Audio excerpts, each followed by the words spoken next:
Hot chilli powder అన్ని రకాల వంటలకు పచ్చళ్లకు సరైన chilli powder. No colour no chemicals.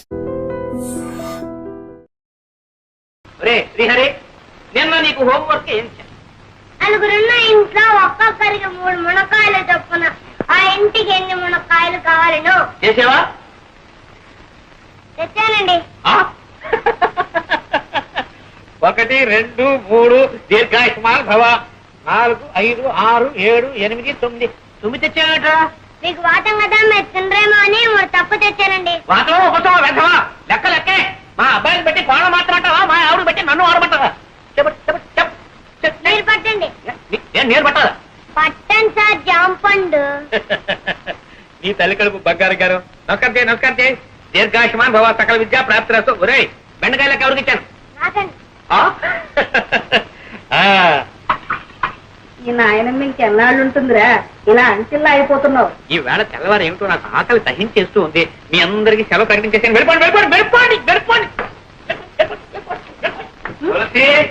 ఈ వేళ ములక్కాడ పులుసు బెండకాయ ఈగురును. ఏమండి మీరు పిల్లలకి చెప్తున్న చదువు ఇదే? పిచ్చిదారా, అక్షరాలు అందరూ నేర్పుతారే, నేను ప్రతిదినం నేర్పుతున్నాను. అంతకంటే లంచాలు పుచ్చుకోవడం నేర్పుతున్నానని రాదు. అమ్మమ్మ ఎంత మాట! దీన్ని లంచం అనకూడదు, శ్రీకారం. శ్రీకారమా? ఏ పని ప్రారంభించాలన్నా శ్రీకారం చుడితేనేగా ఆ పని సక్రమంగా నెరవేరేది. అలాగే వీళ్ళకి ఆతో పాటు శ్రీకార మహత్యం కూడా నేర్పేశానా, చదువు వచ్చేస్తుంది, ప్రతి తెరువు తెలుస్తుంది. సర్లేండి, ఈ పండక్కైనా పట్టు చీర కొని పెడతారా? అది సంగతి. అలా రా దారికి. ఈ కాశీ అనే శ్రీకారం నాకు చెప్పేసి నీకు కావాల్సింది నెరవేర్చుకోవాలని చూస్తున్నావా? మరి నేను కూడా వాళ్ళకి చెప్పే ఇదేనే. రాలేండి చంపడం. జానకి రే పాండు, మీ ఆవిడ ఎప్పుడు లేస్తుందో ఏమో. ఇదిగో కాకి. నువ్వెందుగా మా తేవటం? కడుపులో కలిసి అదే అక్కడికి వచ్చి తాగదు. పోనీలేరా, నేను పోయిన తర్వాత ఎలాగూ తప్పదు.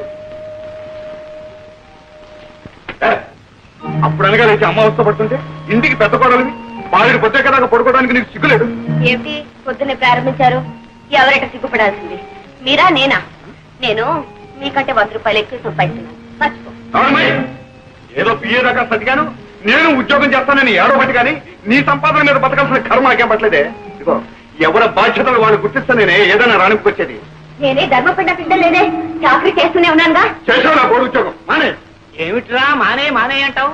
ఆ అమ్మాయి కూడా ఉద్యోగం చేసి 10 రాళ్ళు తేబట్టే కదా వేణీళ్ళకి సన్నీళ్ళు సహాయం అనేది సంసారం గడుస్తుంది. ఇలా ప్రధానికి దాని వెనకస్తురండి వాళ్ళు చూసుకుని అందరం వ్యతిరేక తానం చేస్తుంటే అప్పుడు తెలుస్తుంది. అబ్బా పెళ్ళం అంటే ఇంకా నీకు టీకా తాత్పర్యం కూడా తెలిసినట్టు లేదు. పెళ్ళైన కొత్తలో కాళ్ళ దగ్గర దాచి, ఆ తర్వాత ఒళ్ళో రాసి, పిల్లల పళ్ళు అయిన తర్వాత నెత్తి మీద తాండం. అది రా సంసార రాసి. పిల్లలకి ప్రైవేట్ చెప్తున్నారుగా, ఈ రహస్యాలని వాళ్ళకి చెప్పండి, వాళ్ళైనా బాగుపడతారు. ఏమిటే వీడికి ఇన్నేళ్ళు వచ్చి ఇంకా సంసారం? ఇన్నేళ్ళు సంసారం చేస్తే మీకు తెలిసింది, ఇక వాడికి తెలుస్తుంది. ఎలా రావచ్చు? ఇదేనా రావటం? అవునన్నాయా, నీకు అందరా అంతే ఉంటుంది. పొద్దునే పట్టి మంచం పట్టి కూర్చున్నారు. మంచి నూనె కరువు మంచి నీళ్ళ కరువు కూడా వస్తుంది కదయ్యా. అందుకని పొట్ట చేత్తో పట్టుకుని ఈ పట్టి మంచాన్ని అతుక్కుపోతే తర్వాత పోయేటప్పుడు ఇట్లాగే తీసుకుపోతారని. ఏమిటా చిన్న అబ్బాయి అంటే తొందరగా వచ్చేసావు? వరగంట ముందు రావాల్సిందన్నా, నేను లేటు. మీరు సర్కార్లో గారు వస్తానన్నారు. అబ్బా మీరు సర్కారు ఉద్యోగం చేసి అన్నీ మీకు సర్కారులా కనపడుతున్నాయండి. బండైనా సర్కారే, బస్సు అయినా సర్కారే, గుర్రమైనా సర్కారే, నేనైనా సర్కారే. అబ్బా సర్కారు ఉద్యోగం అంటే పట్టి తప్పేస్తున్నారా? ఎంత తేలికైపోయిందో. అదేం లేదు. Good morning. మధ్య నాన్నగారు ఉత్తరం రాశారు, ఈ ఉద్యోగం మీద ప్రమోషన్ వచ్చేస్తుందని. ఇది direct office process getting. Not even in the process of getting it. Just trying to surmount opposition from you male employees. అదేంటి మధ్యలో మగవాళ్ళం మేం చేశాం? ఏం చేయక్కర్లేదు, మీలాగే మాకు సొసైటీలో ఒక స్టేటస్ ఉందని గుర్తిస్తే చాలు. వచ్చావా? మొదల్లో ఏం మార్పు వస్తాడు కనపట్లేదు. అది సరేలే. హోటల్ భోజనం సరిపడడం లేదా ఏమైనా ఇలా తిట్టిపోయావి? వాళ్ళు ఏం పెట్టే మాత్రం నువ్వు పెట్టేటట్టుంది. ఏమో ధర్మరాజు, పరీక్షలు బాగా రాశారా? ఎంత బాగా రాస్తే మాత్రం ఏం లాభం చెప్పండి. ఏదో పంపించాడు. ఏముంది అయినది? పెట్రోల్ ధర పెరిగిపోయిన దగ్గర నుంచి మొత్తం అంతా తారుమారు అయిపోయిందండి. పెట్రోల్కి నీ పరీక్షకి సంబంధం ఏమిటా? అమ్మమ్మ చాలా దగ్గర సంబంధం ఉందండి.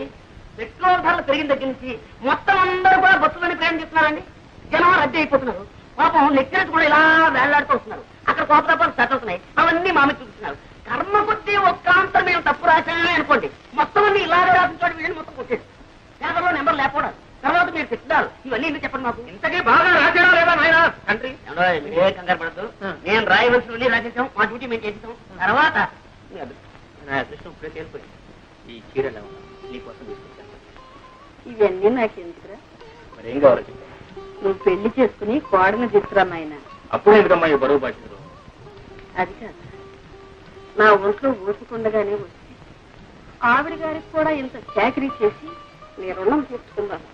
నీ బాధ నాకు అర్థం కాదు. ఎన్నాళ్ళు అంటే అన్నయ్య వదిన సంపాదన మీద ఆధారపడ్డాను కాబట్టి అన్నిటికీ సర్దుకుపోవాల్సి వచ్చింది. మనకు మంచి రోజులు వస్తున్నాయమ్మా. నేను రాజు కలిసి వ్యాపారం పెట్టబోతున్నాను. వ్యాపారమా? అందుకు మా వాడేందుకు? అక్కడే ఉందని తిరగచ్చు. చూసారా, నేను వ్యాపారంలో గొప్ప తద్దమనని మా తాతయ్యకి పెద్ద నమ్మకం. నీ వాసు అన్నాడు అనుకోండి, నా చేత మా తాతయ్య ఏ వ్యాపారమైనా పెట్టించేస్తాడు. అందుకని నీ వాడిని మా ఊరు తీసుకెళ్ళిపోతున్నాను. అంటే మీ తాతయ్యకి మా వాడిని శ్రీకారం పెడుతున్నావు అన్నమాట. శ్రీకారం అంటే లంచమైనా వ్యర్థం. అమ్మా అమ్మా అమ్మా అమ్మా అమ్మా అమ్మా అమ్మా గ్రహించేసావన్నమాట. ఓ ఏట్లో పడకినా ఒడ్డు పడిపోతాయి నువ్వు. అంతా మీ ఆశీర్వాదం.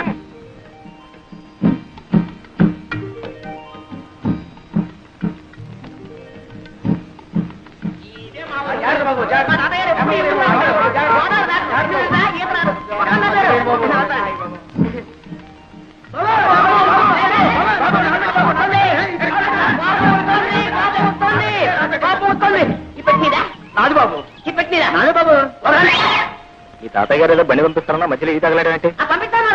గుర్రానికి తలిచేమేమో. దండండి బాబు. నీ బండి ఎవడెత్తారా? తాతయ్య గారు బండి పంపారు బాబు. ఎవరు తాతయ్య గారు బండి పంపించారా? ఇప్పుడు అరే బాబే బాగున్నా? తాతయ్యడి నిద్రపోతున్నాడు మాట. సరే రాజేండి బాబు. ఎక్కడే ఎక్కడ? అరే మా తాతయ్యను ముత్తాత కలిసి వేయించారనమాట. కొంచెం కొంచెం అప్పుడప్పుడు గతులు. నీకే చెప్పేది, కొంచెం నిదానం పోలేవయ్యా. గతులు ఏంటది? ఆయన ధర్మరాజు, ఏంటది? రైలు అయింది, బస్సు అయింది, పడవైంది, ఇప్పుడు ఈ పల్లకీసావా?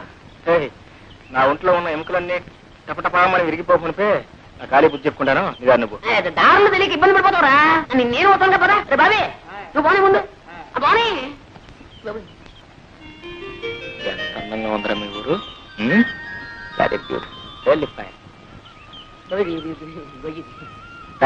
చూసినాడవరా? ఈ కనపడే తోటంతా మా తాతయ్య గారిదే.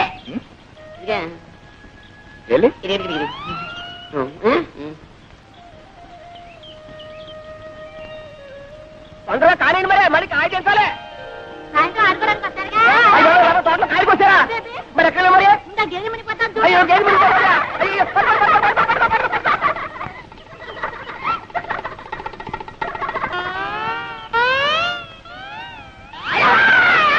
ఎవరు? దామాది దామాత దామాది. ఒకసారి అవ్వాలా? ఎందుకు? ఎందుకంటే సావిత్రి. నా పేరు సావిత్రి కాదండి, వరలక్ష్మి. నీ పేరు వరలక్ష్మి కదా. చిన్నప్పుడు ఇంత లంగా వేసుకుని, ఇంత జాకెట్ వేసుకుని, ఇంత జడ వేసుకుని, ముక్కు నిండా చీవిడి అసహ్యంగా ఉండేదాన్ని. అమ్మో ఇప్పుడు లంగాలు, ఓణీలు, కొబ్బరి ఉండాలు. ఎంత ముద్దొస్తున్నావో. నన్ను ఎవరు అనలేదండి, బాగున్నావని. ఎవరు అనలేదా పాపం? నేను అన్నా అనేస్తున్నా. ఎంత ముద్దొస్తున్నావో.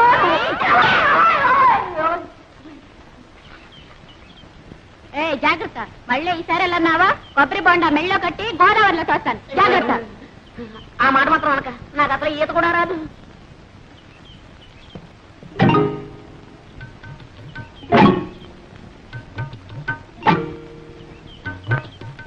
మమ్మల్ని అయితే కొట్టావు కానీ శ్రీలక్ష్మి ఏం చేస్తా? శ్రీలక్ష్మి అయితే మహాలక్ష్మి అయితే ఊరుకుంటారంటే ఎక్కడ? లక్కమా, ఓ లక్కమా, లక్కమా. చాలా దూరం నుంచి వస్తున్నట్టున్నారు పాపం. తీసుకోండి, తీయగా ఉంటాయండి నీళ్లు. మరీ సిగ్గుపడతారేంటండి? లక్కమా, లక్కమా, నీకు ఇదే ఊదంట. మన మామిడికాయలు బాబు, నిన్న నిమ్మకాయలు ఉండే. ఆ కాడ ఉంటే ఈ కాడ, ఈ కాడ ఉంటే ఆ కాడ ఎక్కి పోసేస్తారుండే. ఇవాళ కొబ్బరికాయలు పడ్డారుండే. కచ్చా ఆడరముక. భలేవాడివే తాత. ఏ శుక్రవారానికో శనివారానికో కాయ కోసుకుంటే దొంగతనం వెంట కట్టేస్తున్నావే. చెట్టెక్కిన పెద్ద మనిషి పక్కనే ఉన్నాడు, కోసిన కాయ చేతిలోనే ఉంది. ఆయన్ని అడగొచ్చుగా. ఏంటయ్యా నువ్వా? అయ్యో రామా, నువ్వు పిచ్చాడు తాత. ఎక్కడైనా దొంగని దొంగ అని ఒప్పుకుంటాడేంటి? కనపట్టల్లా దొంగ కోళ్ళు పెట్టే రకం. ఏం పెద్ద మనిషివయ్యా, చేసింది దొరబాబు వేషమా, చేసేవి దొంగతనాలా? చచ్చా బుద్ధుండకెళ్ళదయా. ఏదోలే తాత, పాపం కుర్రతనం తెలియక చేశాడు. నువ్వు మరీను.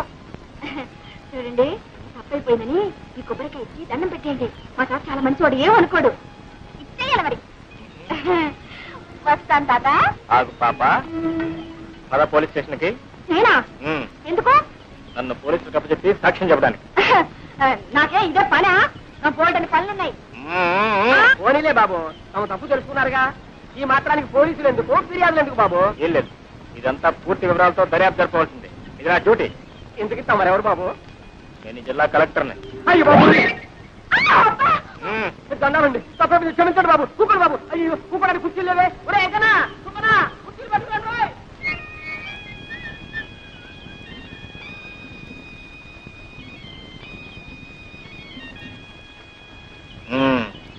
ఏం పిల్ల?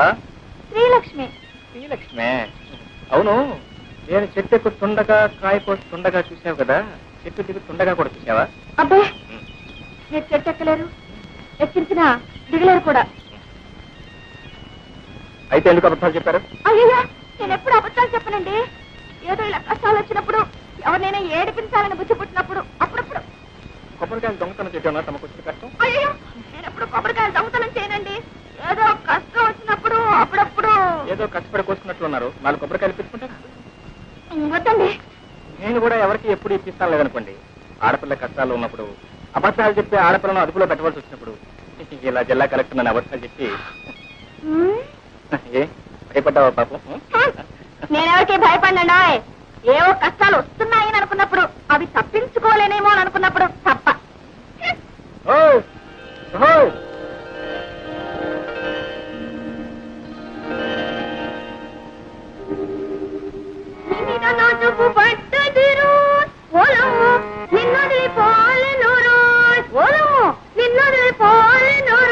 అమ్మాయి, పొద్దున్నే పెట్టబట్టు కూర్చున్నావు. అమ్మొచ్చే వేళయింది. ఆ అక్కయ్య ఎక్కడుందో ఏమిటో. పేటలో కొబ్బరి తోటలో వెళ్ళింది. ఇంత వయసు వచ్చినా ఇంకా దీనికి చిన్నతనం పోలేదు. ఎక్కడుందో ఏమిటో. వెళ్ళు, ఎక్కడుందో చూసి తీసుకురా అమ్మా. వెళ్ళమ్మా, వెళ్ళు. కిందలో దాక్కుని చంకలో కూర్చొని వస్తుంది వస్తుంది గోదావరి వస్తుంది. ఏమండి, మీ ముద్దుల కూతురు ఇంట్లోనే ఉందా, ఊరి మీద ఊరేయడానికి వెళ్ళిందా? ఎవరి గురించి నువ్వు అడిగేది? శ్రీలక్ష్మి సంగత, జిత్తి సంగత? అబ్బా, అక్కడికి మీరు మాత్రం ఇద్దరు కూతురు సమంగా చూస్తున్నట్టు, నేనేమో సవతి కూతురుగా చూస్తున్నట్టు. పొద్దునే ఉన్న తెలివితేటలన్నీ వలకబోయకండి. నేను అడిగేది మీ శ్రీలక్ష్మిని గురించి.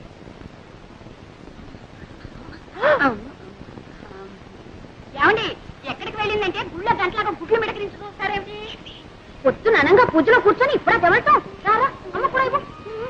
పూజావుటే అది అక్షరంగా ఇంట్లో కూర్చొని పూజా పురస్కారాలు చేస్తుంటే కొబ్బరి తోటలోనూ మామిడి తోటలోనూ తిరుగుతుందని ఒకటే ఓడి దర్శి ఇంట్లో ఉంది కానీ నీ పెత్తనం అయితే అంతే.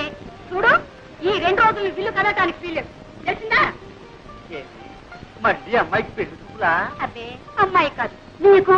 అది కాదు. చూడండి, ఈసారి ఖచ్చితంగా చెబుతున్నాను. తండ్రి కూతుళ్ళు కూడబలుకుని నేను తెచ్చిన ప్రతి సంబంధాన్ని కాదు అంటున్నారు. ఈసారి అలా జరగడానికే వీలు. అది కాదు, పెళ్లి కొడుకు ఎవరు అని. పేర్రాజు గారి మనవడు ధర్మరాజు. రాజు గారికి అంత మనం ఉన్నట్టే. మీకు ఏం తెలుసు కనుక ఇది తెలియడానికి. చూడమ్మ కొడుకు పట్టణంలో చదువుతున్నాడు. నేను అన్నీ మాట్లాడే వచ్చానండి. ఊరుకోమ్మా. పొలంలో దింపినగా జాగ్రత్తగా పట్టండి. అలాగేనండి.